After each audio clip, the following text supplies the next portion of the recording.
Hey guys, welcome to another episode of Foresight TV. Today I'm talking to Dan Lavender with Moorings Park. We are going to be talking about, how to make senior living better for the people who live and work in our communities. But before we get started, this.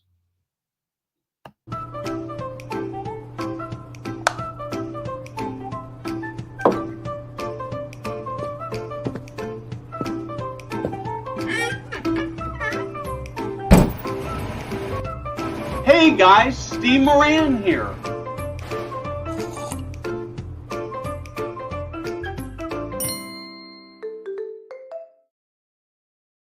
Before we get started, I've got a little bit of a pitch I need to do. I just want to say thanks to everybody who's watching both live and recorded. I am just so happy that you are a part of this broadcast. We are committed to improving the lives of people who live and work in senior living. We would love to hear from you about what you are doing to improve the lives of residents and team members, and we'd love to hear about how we can serve you better. So we produce all kinds of great thought leadership content in addition to Foresight TV, LinkedIn posts, the Foresight podcast, Tech Tuesday, and perhaps most impactful, the Foresight website. That sort of rhymes or is redundant or something. I'm not sure which. Anyway, where we publish new leadership content every day. It's all free, easy to subscribe to. The QR code is up on the screen, so you can simply scan it with your mobile device or tablet. And the link is in the chat. I just want to say I appreciate your passion for making the world of senior living better, improving the lives of the people you serve. Dan, welcome. Thank you. Glad to be here. Let's start by talking a little bit about who you are and who Moorings Park is and what you do. Sure. Well, I've been at Moorings Park since 2006. Been in senior living my whole life. Worked for Ohio Presbyterian Retirement Service, which is now Ohio Living, and Methodist Elder Care Services, about 8 years each before I came here to Moorings Park in 2006. I became the CEO in 2009. Moorings Park now has 3 CCRCs in Naples, Florida. We're about 2/3 through the development of our third one. We serve a market in Naples, Florida that is high end, high expectation. And one thing about Moorings Park that's unique is we're one of only a half a dozen or so that are A-rated or better by both Fitch and Standard & Poor's. So we have a good financial strength. We're very much a mission-driven organization, and we're all about successful aging, and we have been for quite some time now. We feel like we have to have the best healthcare in the world, but our pitch to people moving into Moorings Park is if you come in here, we're going to give you the programs to keep you as functional for as long as possible. We're big advocates for the Successful Aging book, which is live long and hard and die fast. So our proposition is to keep you as functional for as long as we possibly can. Oh, man, I love that. So I'm actually going to jump right into your 5 trends that you put together. You've teased me with a little bit before we went on the air. And so let's just kind of walk through them. Why don't you give us to one at a time, and then maybe we can talk about them briefly. And then I got a whole bunch of other questions. We won't get to them all, I'm sure, but let's start with those. Okay, I'll start with those. And I don't know if these are 5 trends. These are just 5 thoughts. I think, I can remember back in the day when financial measures used to measure staff costs as a percentage of revenue. And then they stopped doing that because the ones that had a higher percentage did better financially, which is opposite. So I think senior living is still incredibly high touch. I know there's all this technology around here, but I think the reason people move into the communities is the relationship that they have, not only with other residents, but with the staff. I think senior living is still going to be very high touch for the foreseeable future. So I absolutely agree with that. I think that where I see technology, and I'd love to hear your thoughts on this, is that what technology ideally should do is make it easier to be high touch. I think that's absolutely right. You look at some of the technologies like in the nursing home where you don't have to do the Oasis checkbox. And I don't think this is ready for prime time yet, but they're developing an AI on an iPad that comes in and the nurse has a conversation with the resident, and then it fills out the Oasis and all stuff for Medicare on the back end. That is a great use of technology because it actually enhances the high touch interaction, but meets all the requirements. Yeah. Second big trend, and I think this is a big one that we have to solve, and I'm just going to call it workforce dignity, right? Certainly COVID exacerbated, what we pay in senior living. And Moorings Park has been an avid user for a long time of the MIT living wage calculator. You can put your zip code in, you can figure out exactly what the living wage is in your community. And we're going to have to make sure that everybody works in our communities is making a living wage. If we don't, I don't think that's a sustainable, business model over the long haul. I think that's a huge trend. Third trend. I'm going to talk about this living wage for a little bit. Okay.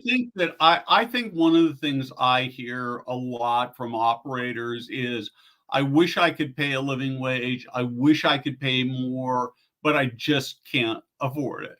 And I find myself wondering if that's really true, because I don't think that accurately accounts for things like the cost of turnover and levels of dissatisfaction, both with staff. And so I'd love to have you expand a little bit more on the impact of that. Sure, I will. And I do believe that the last 4 years have been so traumatic and inflation has been so crazy that it is very difficult right now today for senior living providers to actually pay a living wage. I don't know everybody's story, but if you go back to Moorings Park story in 2019, there was no starting wage that we had that was below the MIT living wage. And don't quote me on this exactly, Steve, but at that point, the living wage was like $12.50, right? Yep. Today, it's just under $24 an hour. Wow. So Moorings Park has not kept up with that quite. But any strategy we look at is, how do we restore to the 2019 level where we're paying a living wage?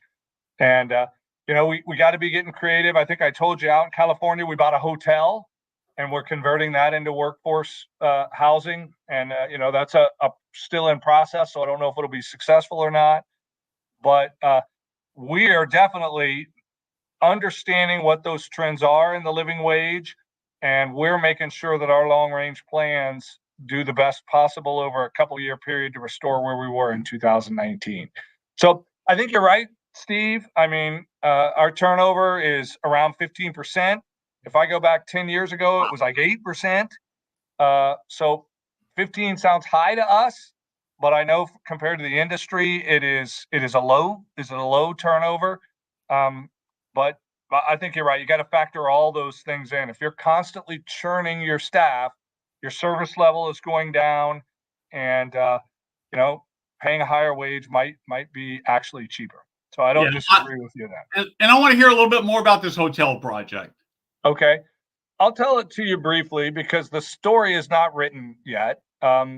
We partner with an organization called K2, and so Moorings Park is a silent partner. And we acquired the hotel, and the plan was to put in a stovetop and turn it into a little bit of an efficiency, and then lease it out to employers. So our local hospital is leasing out 24 units. We were going to lease out 16. You get the general idea. The employers were going to lease up these units and then use it really as a stopgap for their employees. Our plan was disrupted by Ian, which was a big deal here in Florida, and it was disrupted in this way. We bought the hotel. 9 days later, Ian hit Southwest Florida, and tons of people were disrupted. So we were not able to do the renovations. So we just had the thing 100% full for about 15 months, just with people that had nowhere else to live. Right. And we're just now getting to do the renovation. So maybe that's something in the future we can talk about, because it's still too early to to tell you if it's a strategy that works or not. Yeah. Yep. Well, there are two things I have to say about it, and then we'll move to the next one. The first is I love the fact that you're even thinking about it that way, because that's not typical in the industry. And secondly, we've just, we've just got to try these new things that can change. I mean, because as I view the industry, we have as big a responsibility to our teams as we do to our residents. Yeah, I would say, I mean, if you go back and read the book, which is one of my favorite, What If Disney Ran Your Hospital? There is no higher correlation anywhere in our area than staff satisfaction and resident satisfaction, right? Yep. You can't focus on one to the exclusion of the other. You got to be focused on both of them because they are incredibly highly correlated. If your residents are happy today, but your staff is not, your residents are going to be unhappy pretty soon. That's just the way it works. That's right. Yeah.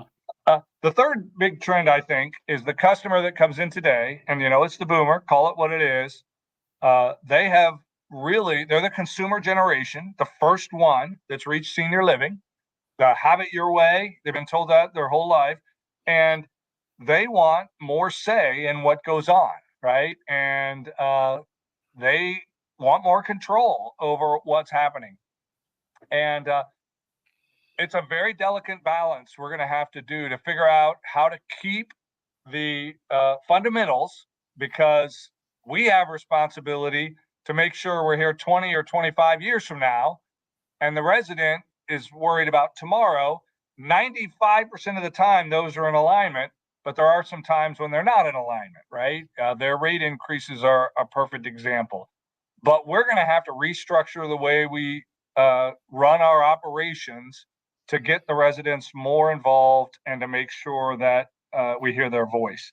One of the tools Moorings Park's doing that is we've gone out to the other industries, and we've actually installed Qualtrics here.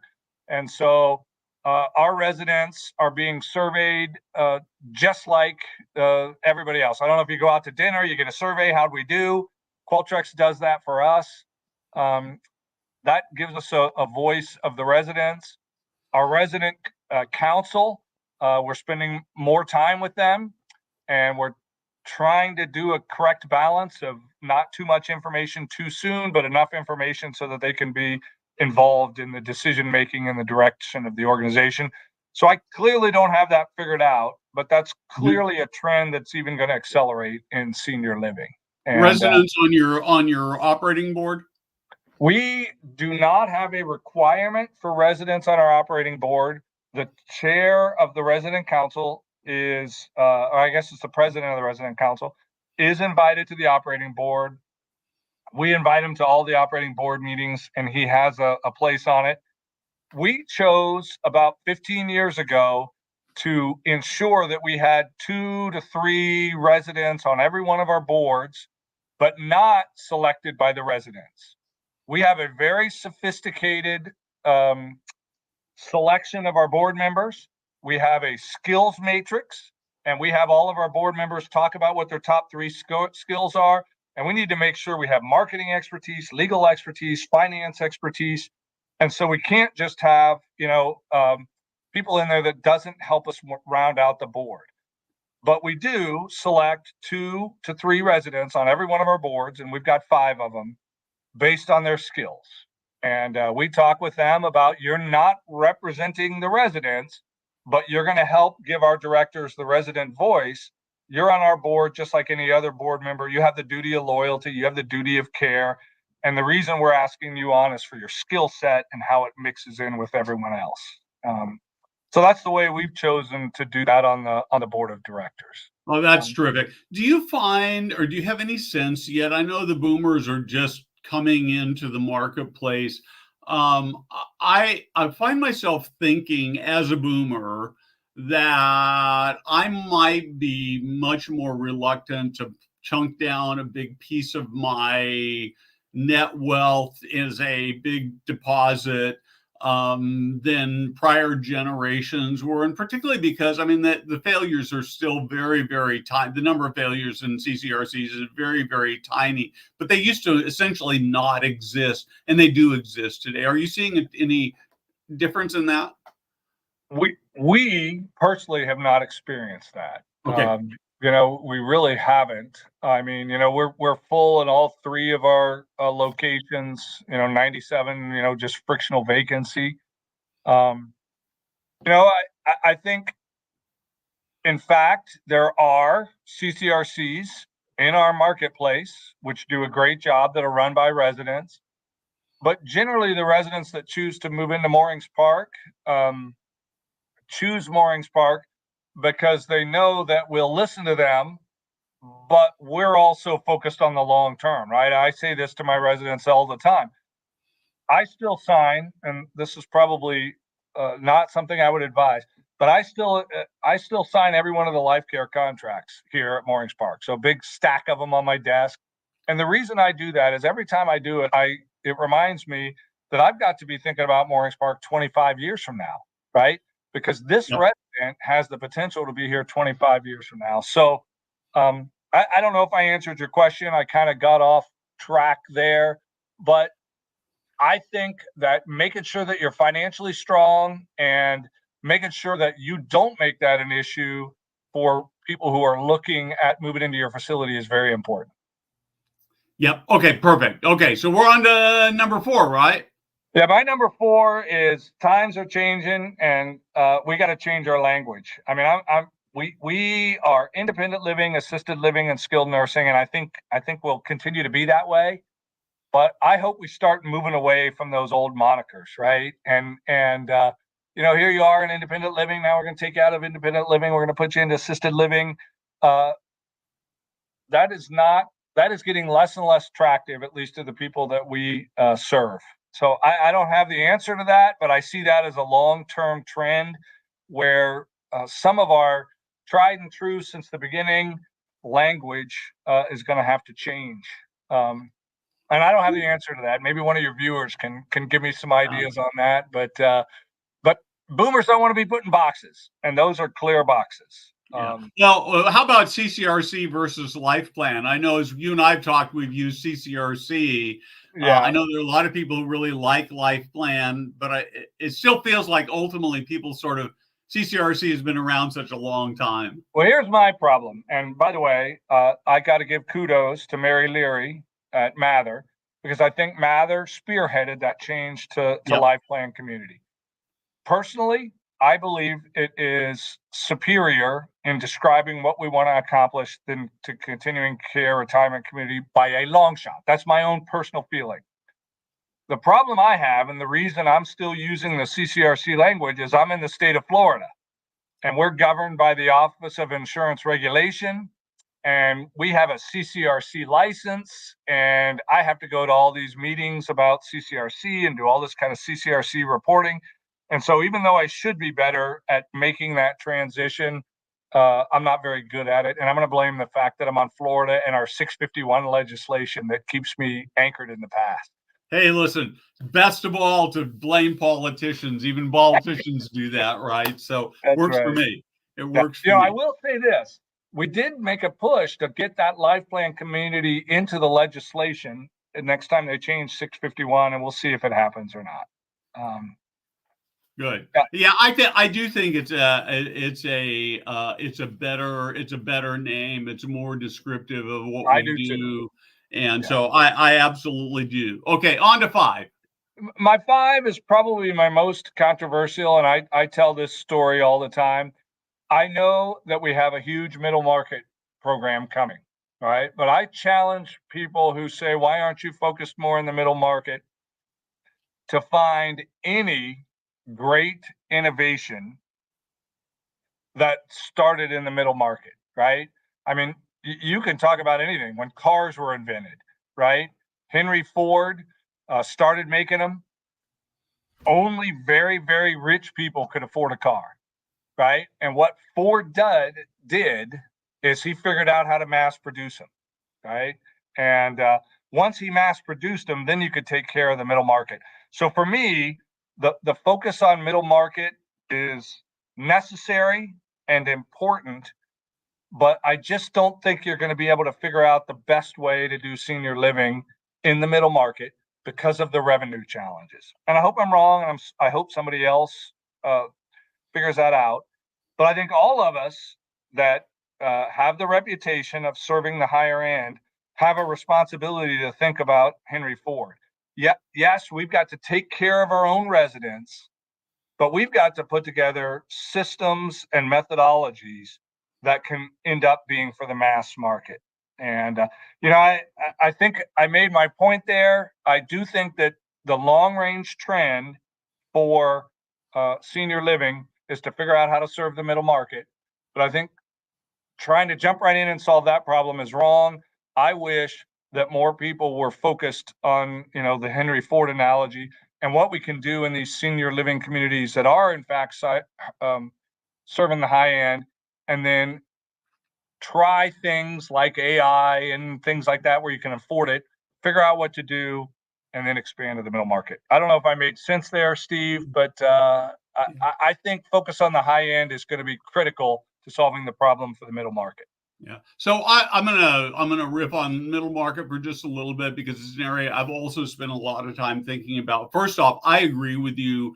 I think that by getting the high end market right, it has tremendous benefit for the middle market. We learn No doubt about things. it. You guys pay. I talked to a leader yesterday. It was just a private Zoom conversation. It was a technology leader, and they did some really inventive stuff with a contractor, and they paid a bucket of money to get it done.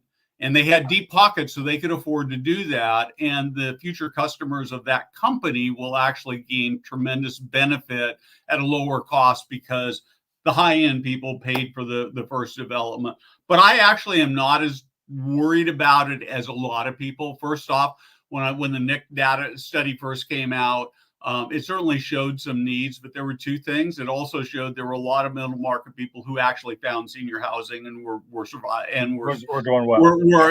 Were housed. And the second part of it was, we don't really see a lot of sort of middle market people who are living on the streets, who are just really, really stuck. Now, I acknowledge that some of those people are ending up in skilled nursing where they don't need to. Yeah. But I think as the supply ages, we're going to have more older buildings. In fact, next week, our guest on Foresight TV is somebody who's taking older buildings, creating value add, and they're probably high middle, but they're turning them into high middle, but it's still a middle product. And I think the last thing is I think the healthcare system is going to end up paying. I mean, we've got the waiver program already in some states, and it works really well. But I think we're going to see more of that as we see savings. So, I think the same thing. I mean, you even see it in Europe now. I mean, if you go over to some of the European countries, they're paying for what we would call assisted living here. The government is. So, now I'm not saying we don't need to solve the middle market problem. We don't need to develop as an industry to serve the middle market. I just think it's going to be trickle down, techniques that are going to do it, rather than inventing them for that. Because again, I challenge you. If anybody out there can think of an industry that developed in a different way, I'd like to hear about it and study it, because I haven't found one yet. Yeah, so I never thought of it that way, by the way. I want to say that. And that's that's probably my most brilliant takeaway from what you've said today, is that you're right. I mean, it starts at the high end. Technology, you look at the technology industry, absolutely. The iPhone, first people who got an iPhone were all the rich people, right? And now everybody has one. I mean, it's over and over and over again that way. That's right. Yeah. So one of the things we haven't actually talked very much about, sort of touched on it, but I'd love to talk about the resident experience, and particularly your focus on wellness and lifelong learning in some of those areas. Sure. I think that, I don't know. Do you know who Dan Buettner is from the Blue Zones? I know that I'm familiar with it. Yeah, I know who he is. Yeah. So he wrote that book on the Blue Zones and where the people are living to be 100, right? And that's what people want to do. He was actually at Moorings Park in 2012, a couple of years after he bought the book. That's what our focus is on wellness. And, it's a holistic approach of making sure that you have socialization, making sure that you have achievement in your life, vocation.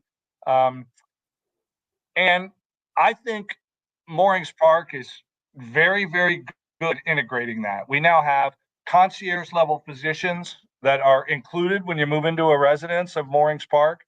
And we have Friday meetings where the physicians are meeting with the wellness people and meeting with the therapy people and meeting with our social workers and really focused on keeping people healthy. So I think we're doing really good on that, but it's nowhere near what it needs to be 5 to 10 years from now. And we're going to have to tear down everything we do and reconstruct it.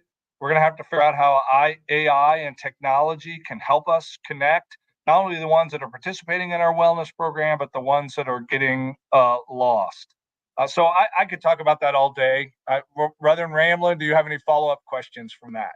No, I think you should actually keep going a little bit on it. I mean, one of the questions that I have is that on this wellness thing that I get a fair amount of pushback for, that I'm really happy for, is that I know the sort of particularly healthy eating is something that's being pushed by a lot of communities.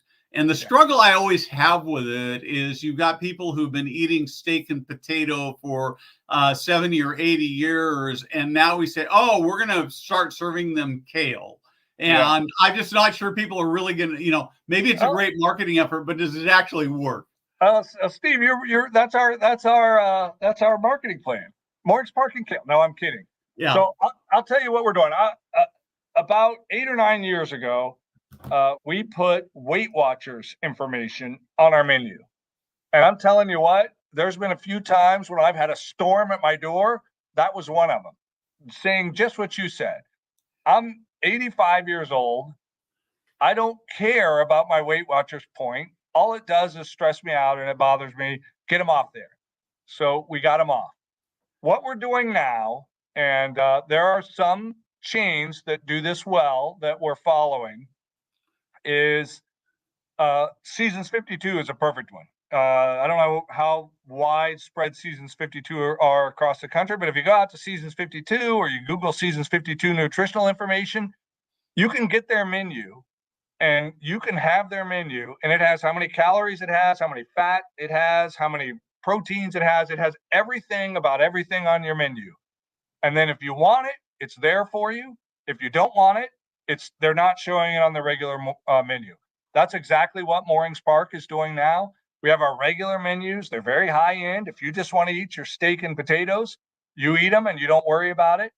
But the people that are moving in are more and more conscious about this. So if you want to know what are the best things to eat on our menu, which, by the way, changes every 2 weeks here at Moorings Park, then go out to our internal website, pull it down, and then you can plan to eat whatever you want to do. And you're not going to find it on that mooringspark.org.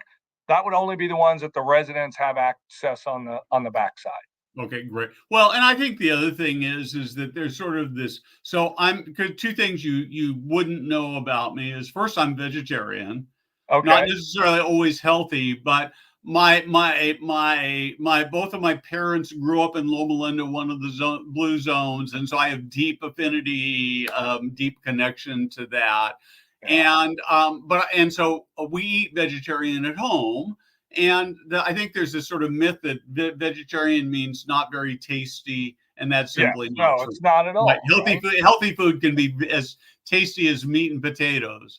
For me, it's more tasty, by the way. Yeah. I took somebody to our dining room the other day, and I didn't know it, but they were vegan, right? And this is happening more and more. So they say to our server, it's a great opportunity for me to watch, I'm vegan. And our server did a great job. Brought out, different offerings, explained what would on the menu would match with vegan. So whether we like it or not, we have to get better at that because that's what's happening in society. Great. So one of the questions that I wonder, I mean, as you described early on, perhaps the biggest single benefit of senior living, really, in my mind, the primary benefit is the socialization. It's the one thing you can't get at home no matter what. But I also know that often there are residents who, you sort of think that by the time you're 70, 80, 90 years old, that you're not cliquey and there is not petty fighting. And I've learned that that's not true. How do you make sure everybody stays engaged at the level they'd like to be engaged? Yeah, I think that's the big question. We work on that all the time. I think I told you we rolled out Qualtrics now. So 3 times a year, we hear in every one of our departments from every resident. And we asked them what would get them more engaged and what would get them less engaged. We've had to fight against this. It accelerated during COVID, and frankly, I'm a little bit concerned about it. But our home delivered meals program went through the roof, right? And we had to get a lot better at delivering home delivered meals. And so we have to stop thinking that we're going to be able to force everybody into the dining rooms now if they don't want to, right? If they want their steak delivered, we got to figure out how to deliver it and they can eat it at home. You asked a real big question, but I also think we have a responsibility. It's true they come for the socialization, and I think we have a responsibility. I don't know what the right word is, but I think I'm going to use the word inspire. We need to inspire people to go after their passions, and we have a responsibility to make sure they're not isolating. So we are instituting a lot of things like, and we all have these, motion sensors. And if you're not moving, we're going to call you and come and see you and things of that nature. So I don't know if I answered your question. No, I think it's a very difficult problem because I also, at the same time, after I'm almost going to contradict myself, I think people have the right to design their own lives, right? And to I think architect they their have own thing. I think they have the right to design their own life. But if they're here, I think one of our problems with that, Steve, is that we're siloed. We're maintenance, we're dining, we're this, and we're talking about that a lot at Moorings Park, right? How do we make sure that a resident here has an advocate that can cut across Yeah. all those department lines? And that's where I say I think we're doing well, but over the next 5 years, we got to be a lot better than we are today. Well, the very fact that you're at 97% and you're basically stay full all the time is to me, the market is the best single judge for how well an organization is doing, right? And clearly the market is voting for you. So, Don, we're a little bit over time here. This has been an amazing conversation. This is almost always happens that we run out of time before we have things to talk for. Again, I'd love to have you join our daily newsletter. You will get amazing content. It's fresh content. It's not the same stuff you see on our social media feeds, and it will make you a better leader if you sign up. And with that, we will be back next week with another great conversation. Dan, thank you so much for joining me. And if you hold on for just 1 second after we go off the air. Sure.